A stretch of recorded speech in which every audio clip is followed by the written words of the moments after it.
So hello everyone. It's difficult to see everyone because of the lights. My name is Rudiger Muller. I'm the head of the digital communications department at FIFA, and I'm very happy to be here today to give you a bit of an insight of our World Cup operations. We had, obviously, hopefully everyone has seen the World Cup, have enjoyed the World Cup, and maybe many of you have also been at least visiting our platforms, digital platforms from FIFA. For me, it was the fourth World Cup that I did. My first one I did in 2006 in Germany, in my home country. Since then, a lot of things have progressed, as you can imagine, in the digital space. And especially 2018 for us was another pinnacle. And as you can see here, it was the most engaging World Cup ever for FIFA, for the digital platforms.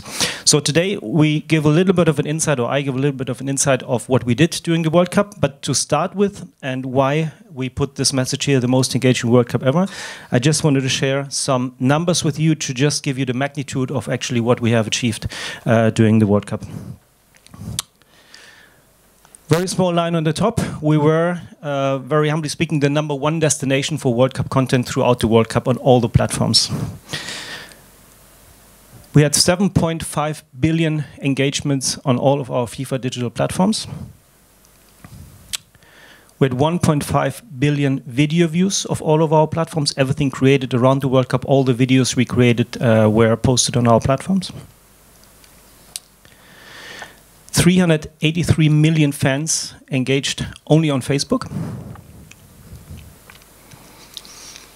We had still have 128 million FIFA social media followers. 25 million played our games on our platforms, and I'll discuss the games in a little bit of a time of another slide. More than 4 million users have actually subscribed to our YouTube channel, 4 million users more just throughout the tournament. We created a dedicated World Cup app, the official FIFA World Cup app, which was #1 in 128 countries during the World Cup.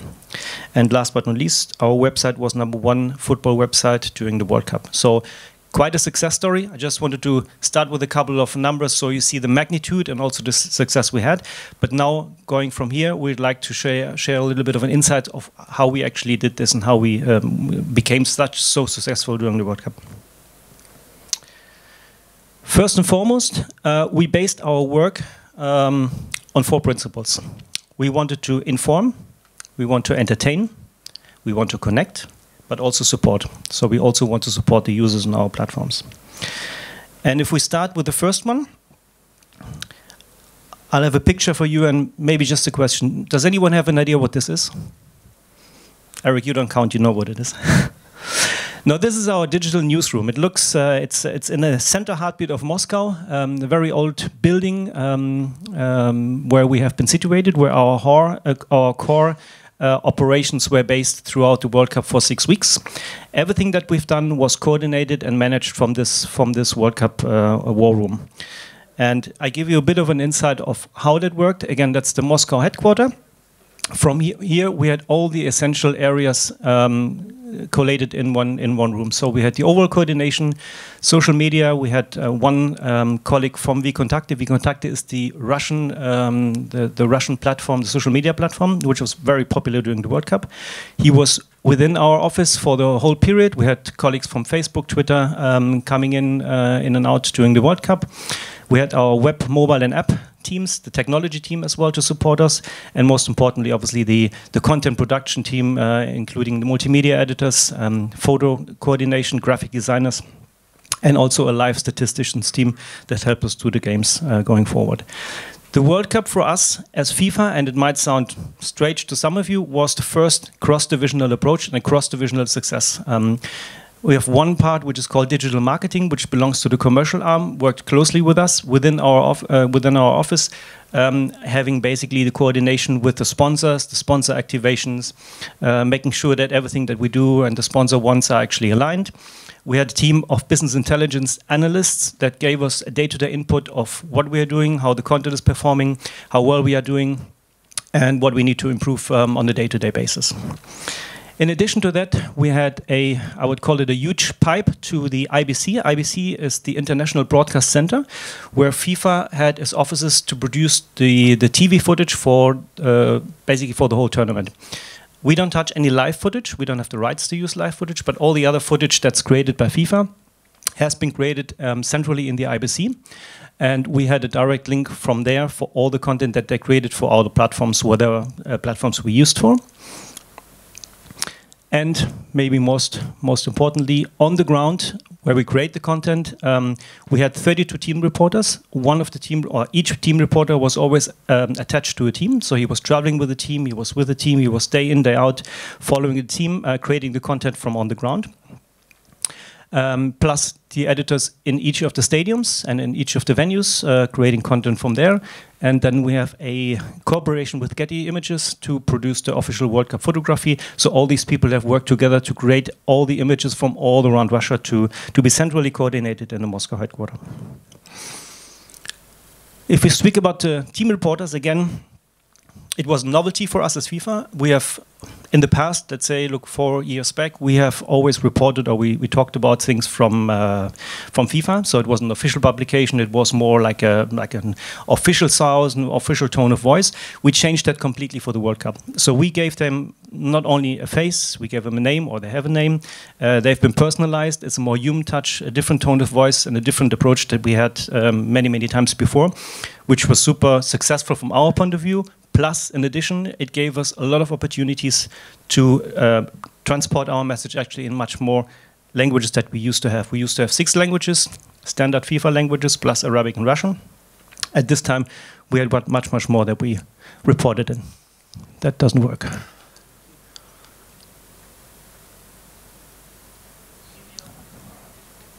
I don't know if it's the technology, but you get the sounds. It was 16 additional languages that we had from around the world, which were giving us the opportunity to tap into much more untapped potential from a content point of view.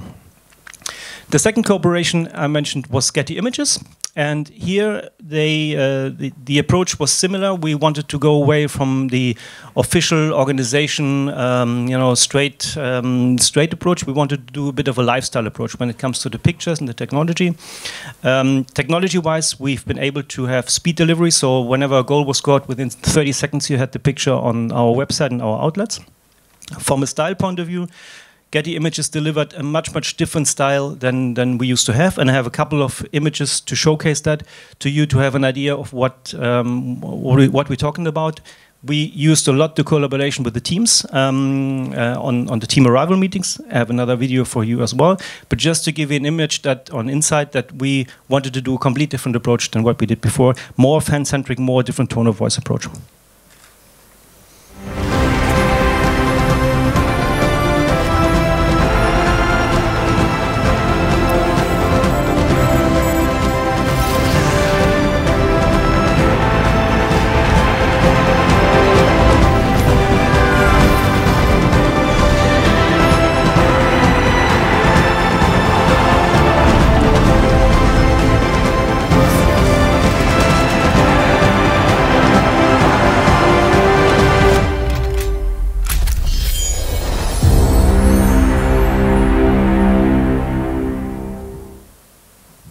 Again, some nice imageries, nice memories coming back for me, at least being there at the World Cup, and hopefully for some of you have seen the World Cup as well, giving you some nice background feelings. Next point is a combination of both. It's the inform and entertainment, very clearly the infotainment part from our side, and very practically speaking, we have used the chance to rebrand our website, FIFA.com, which is the official outlet from FIFA, which hosts everything from the junior tournaments over the corporate sites to the World Cup. We completely rebranded this website and basically did a takeover of FIFA.com and did it the World Cup website. It's one of the parts. We had a live blog of all the 64 matches going daily, 24/7, which was usually popular and usually absolutely taken by fans.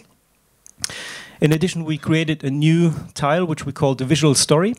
And those visual stories, again, takes us away a bit from the old-fashioned reporting style, from the long stories, the long interviews, to a more interactive, multimedia, visual guide, which people quite loved. So we did this for the first time at the World Cup. It was quite a popular product. Second part, the entertainment part, is tapping into our fan zone. So during the World Cup, before the World Cup, we created a fan zone in collaboration also with our marketing team, because most of the games, and we're talking about the games and as the most engaging parts of the sites, have been done in collaboration with our sponsors. So starting from, for example, the 360-degree fan pick, which was engaging for the opening match and also for the final match, over to the predictor games. We had predictor games for the matches, predictor games for the bracket as a tournament predictor, to the World Cup Fantasy model that we have already for a long time together with McDonald's in a good partnership. Over, not to forget, actually the Panini album, the online sticker album.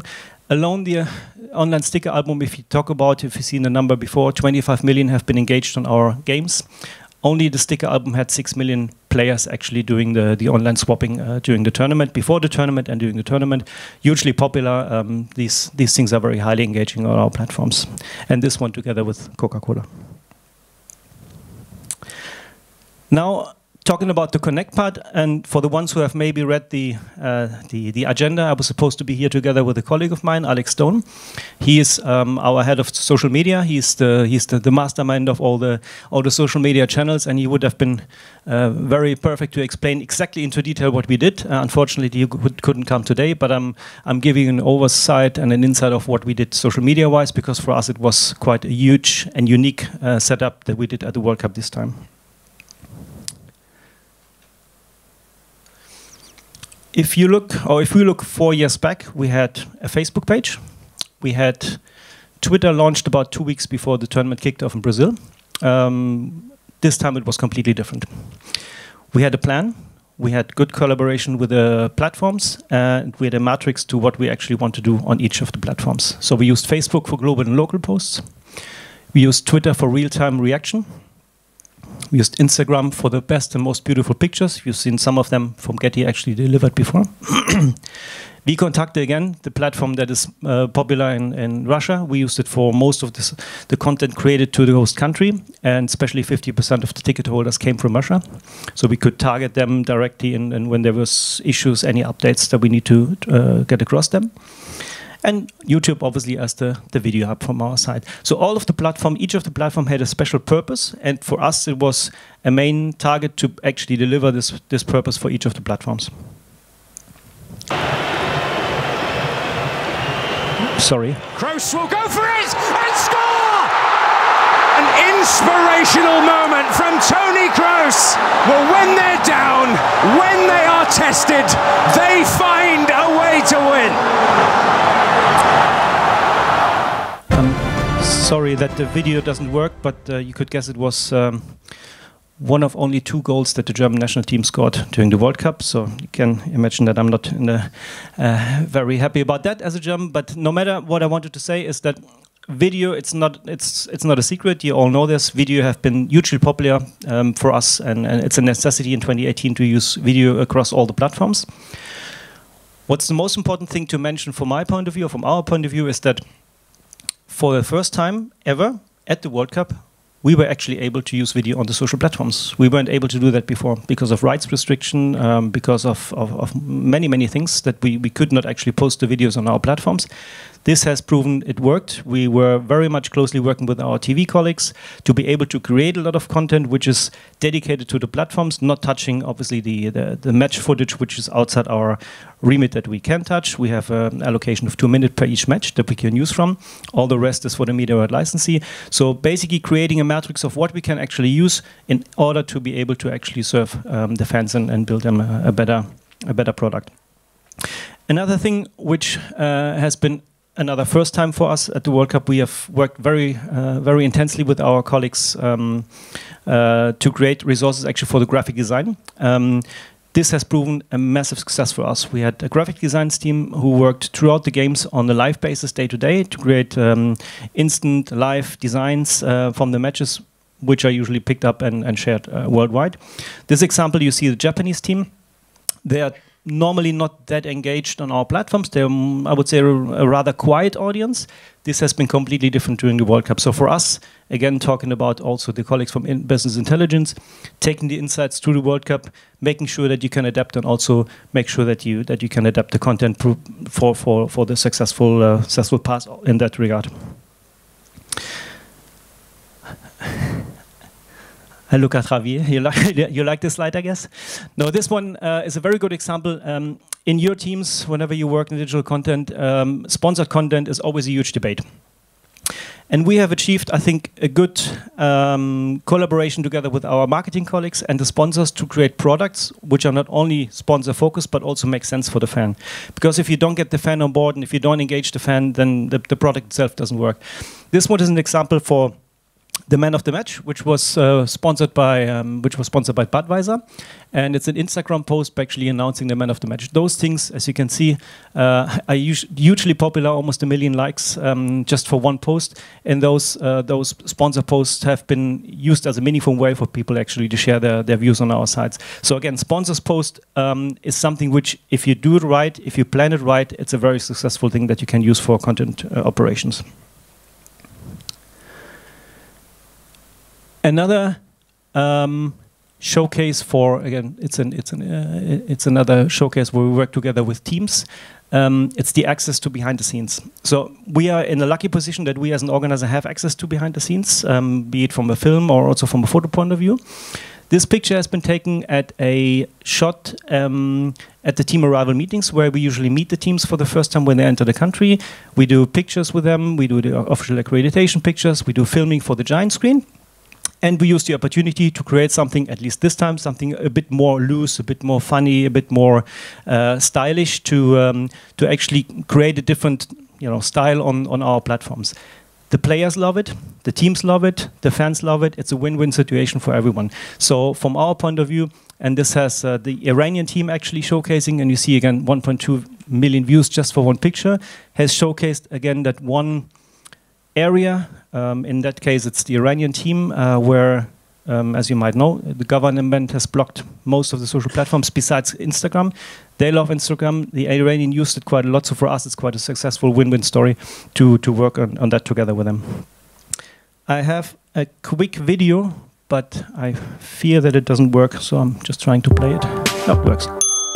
This is from the team arrival meetings and seeing a bit what you can do with the players to create some different content.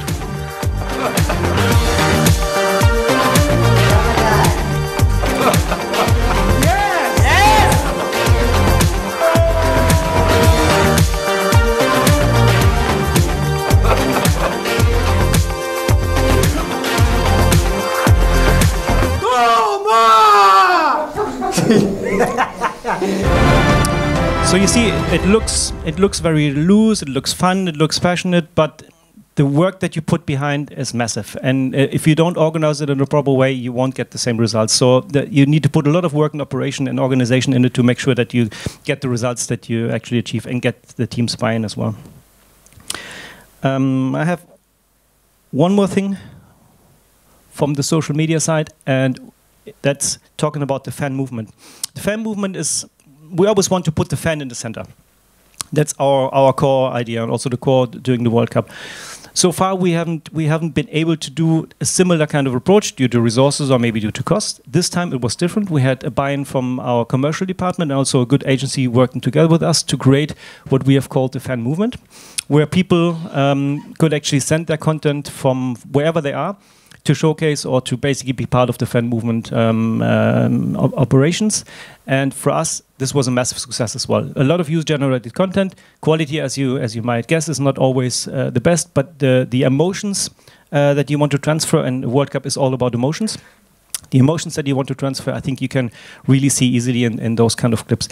I'd like to play the video. If it works, please watch the guy, the England fan that was in the pub together with the Portuguese fans when Cristiano Ronaldo was lining up for his free kick. Unfortunately, it was, I think, against the Spanish team, so forgive me for that, but I think it's a quite nice showcase of how you can create content on that side. So we're here in Moscow. I bumped into some very passionate football fans.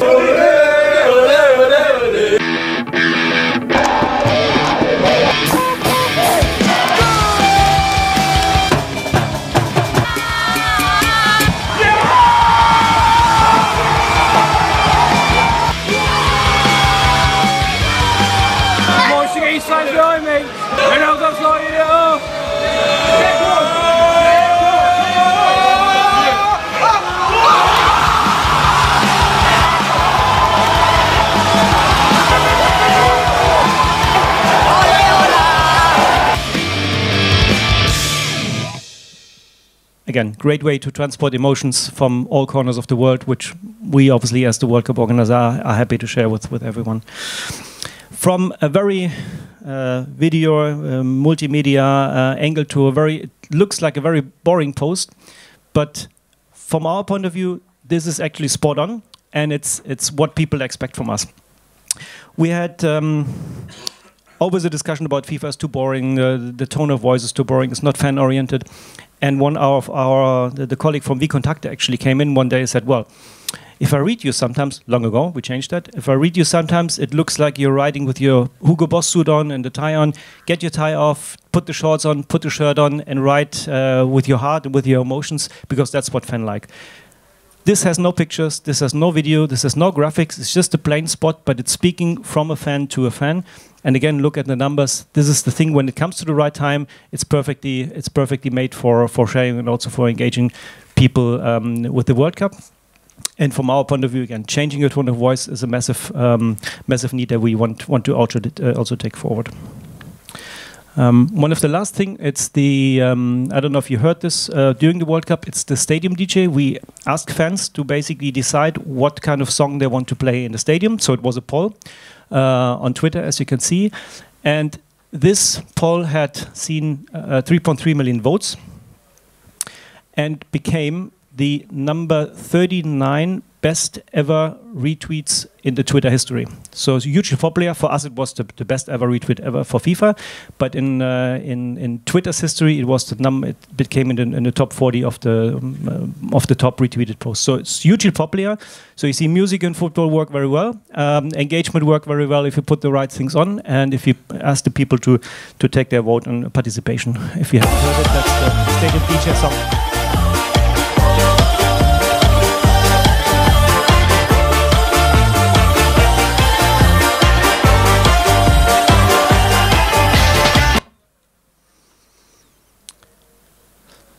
Okay, platform partnerships and innovation. I'm not sure how many of you, and I don't know if somebody from Facebook is here or from Twitter, have heard that the big guys always take, but they never give. That's completely wrong. We have made the experience that you can very much work together with them if you have a clear plan, if you have a clear idea, if you have a good content plan and a matrix to point out, and use the platforms in the best possible way together. Don't treat them as enemies or others. Embrace them, make sure that you work together with them, and make sure that you actually use the assets that they have to work together with them. As I told you before, one of the vContacte guys was with us throughout the tournament. He was there day to day, giving us insight. Facebook was very much active with us, starting it. Twitter as well. They came at the start of the tournament to set up anything. So they're really, really interested to work together with you because they see also the potential for all of us to have a good partnership and a good relationship. It's key that you tell them what you want to do and then basically unfold it on the side. Quick example from Tweet. Twitter Unlock, we use the World Cup as an experiment. So we call it the World Cup of experimentation. We want to try a lot of things, and especially talking about partnerships, we want to try something with the partners and see if it works or if it doesn't work. One of the things which we can work well together with Twitter was Twitter Unlock. We used archive footage from our own archive, very rarely again, using it on social media platforms, engaging user by a poll, and basically combining two things together, again, a win-win situation for us, for the partners, and also for the users. And it's a very simple thing. You have a clip, you ask your questions. And for the ones who love football, I think you also love this kind of game from Argentina in '78 against Poland.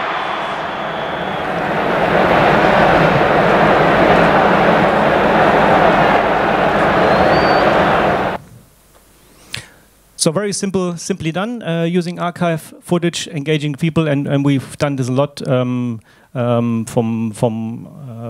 the World Cup. Before I stop the presentation, or before I finish the presentation, I would like to mention what I said before. For us, the World Cup was the World Cup of experimentation. We did a lot of things on various platforms. Some things have been super successful, some things didn't work, then we change it or we do it in a different way. I think the next 4 years is a very interesting moment for us because social media and digital are moving very, very fast. We believe that in 4 years' time in Qatar, it will be the World Cup of innovation. And if you go forward in terms of the digital trends, I think 2026 we can call it the World Cup of maturity in the digital space, our belief. But before we talk about 4 years' time, we still have a World Cup to come next year, where we want to replicate a lot of things. We want to experiment again a lot of things in France at the Women's World Cup. We want to bring it to a different level, engaging fans in a complete different level than we have done it specifically for the women's game before, but also making sure that on the digital space we still keep upward notch on what we are doing. So thanks a lot for watching. I have a last video that I wanted to share with you, a bit of a light, easygoing video from the World Cup, some nice moments for everyone who have seen them and followed the World Cup. I always love to watch this kind of things. It's very short, but quite a funny one to watch. So thanks a lot for watching. If there's any questions, I'm here. And otherwise, thanks a lot.